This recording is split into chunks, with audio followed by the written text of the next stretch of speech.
स्वागत है हमारे नए वीडियो में। आज की वीडियो में हम लोग एक रोमांटिक ड्रामा मूवी को एक्सप्लेन करने वाले हैं। इस मूवी की शुरुआत एक 32 साल के आदमी से होती है, जिसका दिल एक खूबसूरत 15 साल की लड़की पर आ जाता है। वो आदमी इस लड़की को अपने प्यार के जाल में फंसाता है और रात दिन उसके साथ इंटीमेट होता है। इसी तरह एक बार वो आदमी इस लड़की को अपने कमरे में लेकर जाता है। फिर ये दोनों यहाँ पर क्या करते हैं, ये हम लोग आगे इस वीडियो में देखेंगे। तो चलिए इस मूवी को शुरू करते हैं। मूवी के स्टार्टिंग में हम लोग 15 साल की एक बहुत ही खूबसूरत लड़की को देखते हैं, जिसका नाम मोना होता है। मोना की स्कूल की छुट्टियां शुरू हो चुकी थी, इसलिए वो अपने घर जा रही होती है। रात में वो अपने घर पहुंचती है। मोना यहाँ अपने 2 भाई और अपनी मॉम के साथ में रहती है। उसका बड़ा भाई हमेशा मोना और उसके छोटे भाई को परेशान किया करता है। वो एक नंबर का नशेड़ी भी था। मोना का छोटा भाई अपने बड़े भाई से बहुत डरता है, लेकिन मोना उसे संभालती है। लेकिन मोना की माँ तीनों बच्चों में से सबसे ज्यादा प्यार अपने बड़े बेटे को ही करती थी, और ये बात मोना को अच्छी नहीं लगती थी। मोना के डैड के मरने के बाद मोना की माँ गांव के एक स्कूल में पढ़ाकर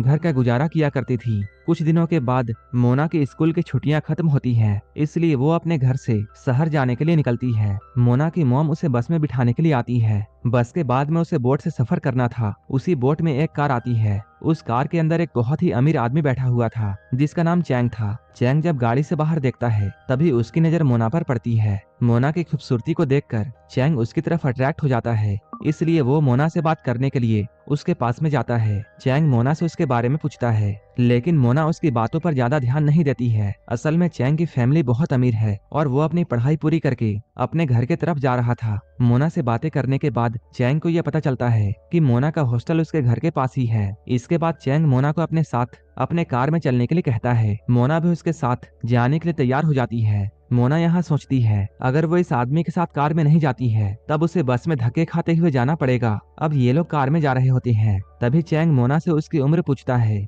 मोना उससे झूठ बोलती है और वो अपनी उम्र उसे 18 साल बताती है, जबकि चैंग 33 साल का होता है। कुछ देर बातें करने के बाद चैंग मोना को टच करने लगता है, क्योंकि चैंग अब किसी भी तरह से मोना को पाना चाहता था। लेकिन थोड़ी ही देर बाद मोना का हॉस्टल आ जाता है। मोना कार से उतरकर अंदर चली जाती है। मोना जब अपने फ्रेंड के साथ में होती है, तब वो अपनी फ्रेंड को चैंग के बारे में सारी बातें बताती है। अगली सुबह जब मोना स्कूल जा रही होती है, तभी उसे स्कूल के बाहर चैंग की कार दिखाई देती है, इसलिए वो उसके कार के पास में जाती है। चैंग अब मोना की तरफ बहुत ही अट्रैक्ट होने लगा था। मोना चैंग के गाड़ी के पास में आती है और गाड़ी के खिड़की पर किस करके वहां से जल्दी से भाग जाती है। ये देखकर चैंग को समझ में आ जाता है कि मोना भी कहीं न कहीं उसे पसंद करने लगी है। स्कूल की छुट्टी होने के बाद मोना बाहर आकर चैंग को देखती है, लेकिन चैंग वहाँ नहीं होता है, इसलिए मोना अपने हॉस्टल में आ जाती है। एक बार मोना जब अपने फ्रेंड के साथ में डांस कर रही थी, तभी उसे बाहर चैंग की कार की आवाज सुनाई देती है। इसके बाद मोना जल्दी से उससे मिलने के लिए जाती है। चैंग मोना को कार में बिठाकर अपने साथ एक जगह पर लेकर जाता है। इसके बाद ये दोनों एक रूम में जाते हैं, क्योंकि चैंग अब मोना की गुफा में धमाके करना चाहता था। लेकिन चैंग को ये भी डर था कहीं मोना बुरा ना मान जाए,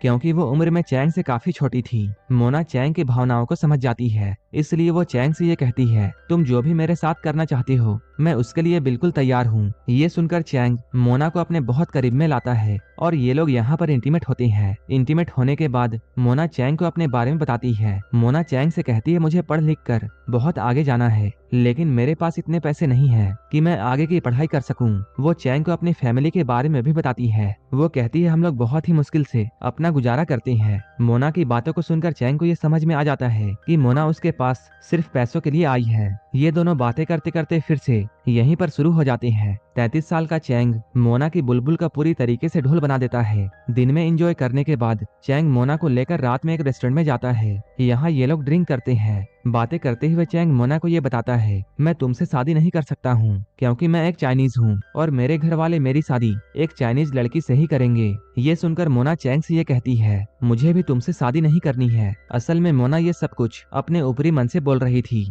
लेकिन अपने घर आने के बाद रात में मोना चैंग की बातों को सोचकर बहुत अपसेट हो जाती है, जिससे हमें यह पता चलता है कि मोना भी अब चैंग से बहुत प्यार करने लगी है। अगले दिन मोना की स्कूल की छुट्टी होने के बाद चैंग मोना को लेने के लिए अपने ड्राइवर को भेजता है। चैंग का ड्राइवर मोना को फिर से उसी रूम के दरवाजे के पास में छोड़ता है। मोना के रूम के अंदर जाने के बाद चैंग फिर से मोना के साथ में इंटीमेट होता है। ये लोग यहाँ पर काफी देर तक रोमांस करते हैं। अब रोजाना स्कूल की छुट्टी होने के बाद मोना चैंग से मिलने के लिए आती है और ये दोनों पूरे दिन घपाघप करते हैं। ये सिलसिला काफी दिनों तक चलता है। एक दिन मोना चैंग के साथ में अपने गाँव में जाती है। मोना को गाड़ी से आता हुआ देखकर मोना की मॉम बहुत हैरान होती है और उन्हें मोना के ऊपर शक होने लगता है। रात के समय मोना की मॉम उससे पूछती है, तुम्हारे हॉस्टल से हमें नोटिस आया है कि तुम काफी दिनों से स्कूल नहीं जा रही हो। तब मोना अपनी मॉम को ये बताती है, मेरा एक दोस्त है जो कि बहुत ही अमीर है और मैं उसी के साथ घूमने के लिए गई थी। मोना अपनी मॉम को ना तो चैंग के बारे में और ना ही अपने अफेयर के बारे में कुछ बताती है। अगले दिन चैंग मोना और उसकी फैमिली को